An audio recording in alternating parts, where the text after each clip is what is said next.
संकट का फिर से सामना पड़ेगा। अब इस देश में, हमारे देश में प्रथा है दिवस मनाने की, बाल दिवस, यूथ दिवस। लेकिन दिवस मनाने के पीछे जो उद्देश्य है, गोल, वो ये है कि जिस व्यक्ति के सम्मान में हम दिवस को मना रहे हैं उससे प्रेरणा लेना।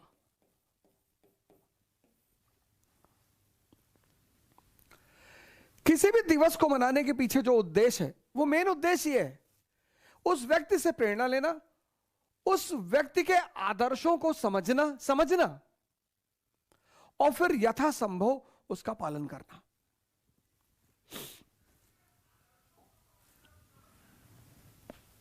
नरेंद्र नाथ दत्त एक ऑफिशियल नाम उनका है, जो बाद में बने स्वामी विवेकानंद। आज आप लोगों ने यूथ दिवस मनाया, लेकिन मैं दावे के साथ कह सकता हूं कि बहुत सारे लोगों को उनके माता पिता का नाम ही नहीं पता होगा। बहुत सारे लोगों को यह नहीं पता होगा कि विवेकानंद नाम दिया किसने था। बहुत सारे लोगों को यह नहीं पता होगा कि विवेकानंद को आदर्श क्यों माना जाए। बहुत सारे लोगों को यह एहसास नहीं होगा कि विवेकानंद आज के इस युग में सर्वाधिक प्रासंगिक है, most relevant personality of India. Bharat youth का देश है, youth. India is a country of youth. Youth यानी पावर, यूथ यानी शक्ति।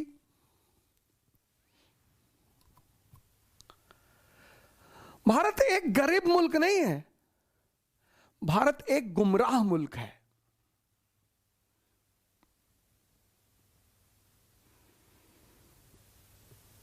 भारत एक गरीब मुल्क नहीं है, गरीब।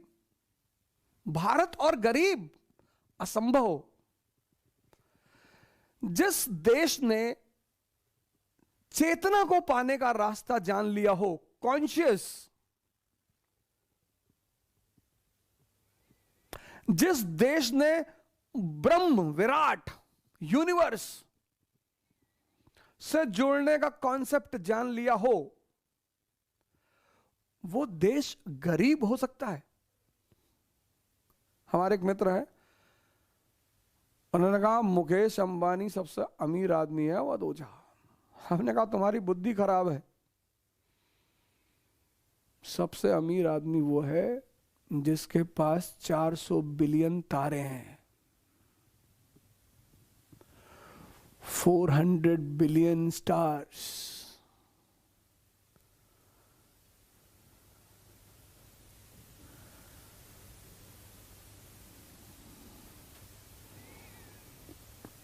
$400 बिलियन स्टार्स।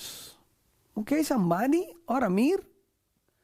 मुकेश अंबानी सोने की थाली में खाना खाते होंगे, ऐसा हो सकता है। मुकेश अंबानी 500 करोड़ की कार पे चलते होंगे, ऐसा हो सकता है। मुकेश अंबानी 8,000 करोड़ के मकान में रहते होंगे, ऐसा हो सकता है। मुकेश अंबानी ने बहुत सारे लोगों को नौकरियां दी हैं, ऐसा है। लेकिन मुकेश अंबानी के अपना खुद का जीवन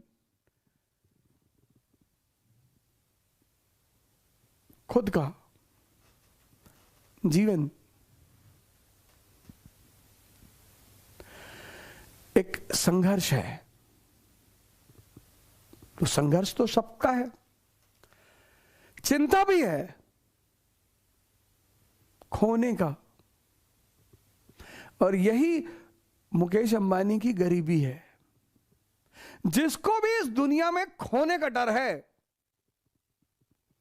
वो गरीब है। बुद्ध को नहीं है, महावीर को नहीं है, नानक को नहीं है, दादू को नहीं है, सदगुरु को नहीं है। यूथ, युवाओं का देश है भारत, शक्ति का देश है भारत, और भारत गरीब है। इस व्यक्ति का जन्म 12 जनवरी 1863 में हुआ, कलकत्ता में। 10 भाई बहन,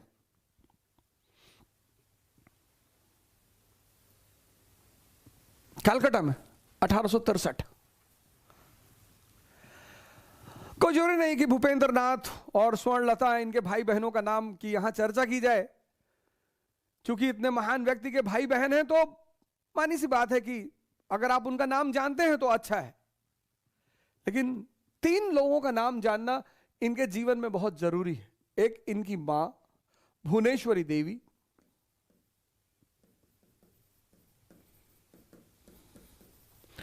एक इनके पिता, कोई बहुत बड़ा योगदान नहीं रहा, संकट ही दिया, विश्वनाथ दत्त, और फिर इनके गुरु स्वामी रामकृष्ण परमहंस। कम से कम बड़े सारे लोग हैं इनके जीवन में जो बहुत इंपॉर्टेंट हैं, लेकिन ये 3 नाम बहुत इंपॉर्टेंट है। इनकी मां भुवनेश्वरी देवी, इनके पिता विश्वनाथ दत्त और स्वामी रामकृष्ण परमहंस। अब चूंकि युवा सन्यासी संप्रदाय को इन्होंने फॉलो किया, विवाह नहीं किया, तो स्वामी विवेकानंद एक भय का भी कारण बने कि अरे भैया, सन्यासी का मतलब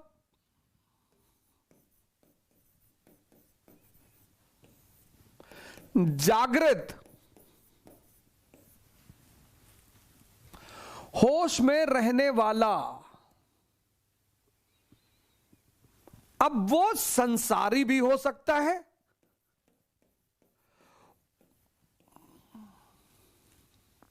वो वैरागी भी हो सकता है, ये उसकी चॉइस है। सन्यासी का मतलब जागृत, जागृत का मतलब कि जिसे मन बेवकूफ ना बना सके, बस यही है जागृत का मतलब। कई बार लोगों ने पूछा, आप बार बार कहते हो जागृत हो जागृत, यही तो कहा। स्वामी विवेकानंद का सबसे प्रसिद्ध कथन क्या है? उठो, जागो, और तब तक मत रुको जब तक तुम्हारा गोल तुम्हें मिल ना जाए। क्या प्रसिद्ध कथन है उनका। उठो, जागो। जागो मतलब आंख खोलो।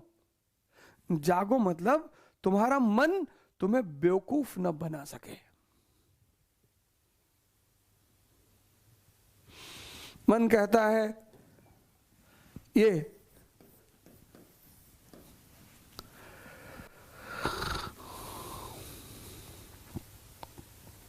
कह रहा है कि धन में बड़ा सुख है, धन उपयोगिता है, जरूरी है, उससे इनकार नहीं किया जा सकता।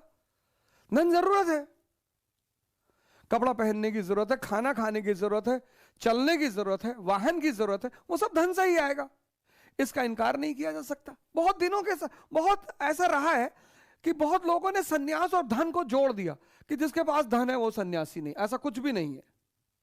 धन आवश्यकता है, होना ही चाहिए, लेकिन धन आनंद नहीं है। मैंने शुरुआत कहां से की कि मुकेश अंबानी का भी जीवन संघर्ष है और सदगुरु का भी जीवन संघर्ष है। सदगुरु को चिंता नहीं है, मुकेश अंबानी को चिंता है। बस यहीं पर मुकेश अंबानी सदगुरु से छोटे हो जाते हैं। पर इस बात को देखने के लिए बहुत गहरी आंखें चाहिए।